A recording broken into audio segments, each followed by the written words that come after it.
You cannot manifest love or manifest monetary success without having a feeling of completion within you first. You have to fall in love with yourself first. You have to fall in love with the experience of life first. And I talk from personal experience. This is the only way I made my life better. When I held these experiences so far above me, I had no love life and I was living in a basement.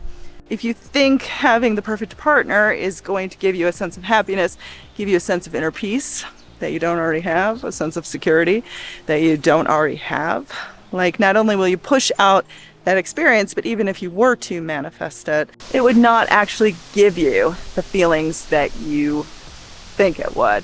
We can't hold experiences on pedestals. Basically, that's what it means to hold something on a pedestal, is you're essentially saying that this experience is the answer to my happiness that I do not already have, and I cannot feel this way unless I have this particular object, this particular sum of money, this particular person, this particular relationship, social scene. You get the idea. So if you hold something on a pedestal, it means you associate it with you feeling a certain way. Take your desire off of that pedestal. Decide on a plan B. Allowing yourself decide on a plan B will not manifest the plan B. The reason why we want to select a plan B that maybe feels a little bit more approachable and safe and easy to get is because it will immediately remove the intended manifestation from the pedestal. If there is only one specific outcome that can happen, you have placed your desire on the largest pedestal where you are going to keep it far, far away from you because there will be so much pressure on needing to have it, almost like it is the answer to your prayers. You are at the mercy of it. And if a manifestation feels this way, it will never actually seamlessly enter your life because it will always be this thing on top of a cloud that you're reaching for, grasping for, like a dream you can never truly attain. If you truly want your manifestation to enter fast, I guarantee you, decide you're going to be okay with an alternative outcome. Decide you will actually live a good life if you had this alternative outcome. Decide everything's going to be okay. And I specifically did this when I was very short on money. And I needed to make my rent. I believe it was about $1,300.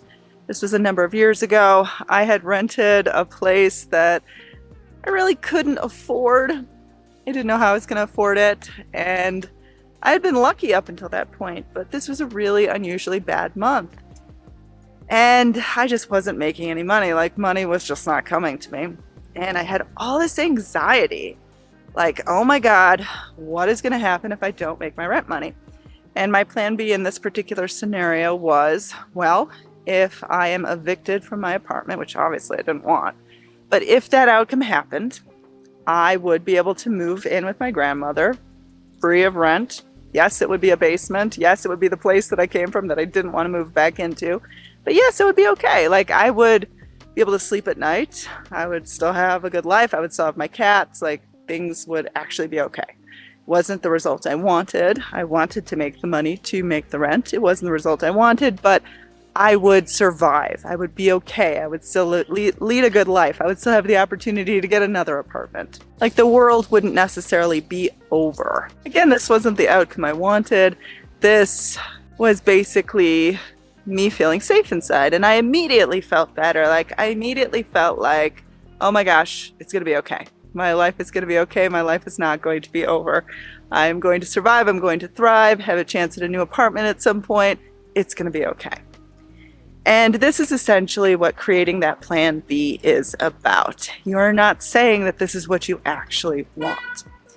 And it's not going to get confused. Like, the creative intelligence within you is not going to suddenly say, well, now she suddenly wants plan B instead of plan A, so I'm going to manifest plan B in place of that. Like, that's not how the creative intelligence works inside of you. Your higher self is always going to go for the highest and the best. And that's why sometimes you manifest things that are better than what you had originally intended upon, better than something you actually knew of at the time, the information that you had at the time. That's why you sometimes manifest things that are better, because it's always going to go for the best.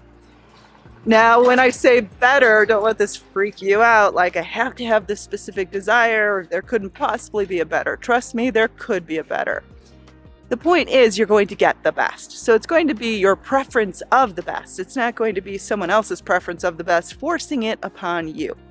So when you select that plan B, you basically release all of the resistance. You do the letting go part, which I know everyone loves to skip. I always find it so amusing. If you had a set of instructions, why would you skip a step?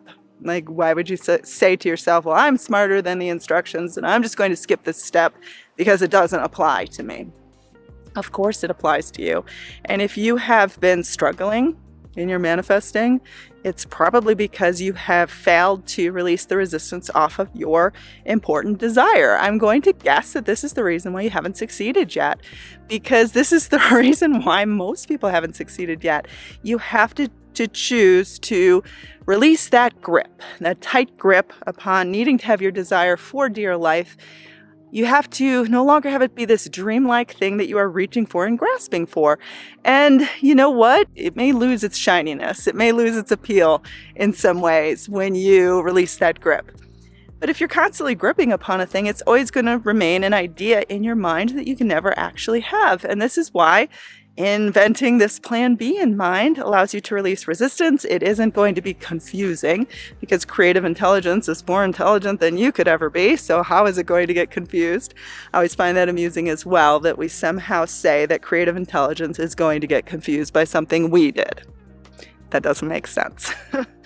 If it's the most intelligent substance in the world, more intelligent than you could ever be, but it is you, it is the highest and most creative part of you, why would it not know what you wanted? So, like I said, I've done this on many occasions, and I did make that rent money. I did make the money that I needed, and actually more than what I needed. And I never actually had money problems since then. And you can do the very same thing. You just invent an idea of a way that you could be okay if you didn't get this particular thing. It is not admitting that you'd be okay without it. I guess in a sense it is you saying, oh, I actually will live a good life and be okay without it. But it isn't saying that you want that outcome to happen. It's just admitting that basically it's just allowing yourself to feel better. Because once you realize that that is not the only outcome in the entire world that can bring you happiness, it releases that tight grip from you and it is no longer on a pedestal and you can actually experience it.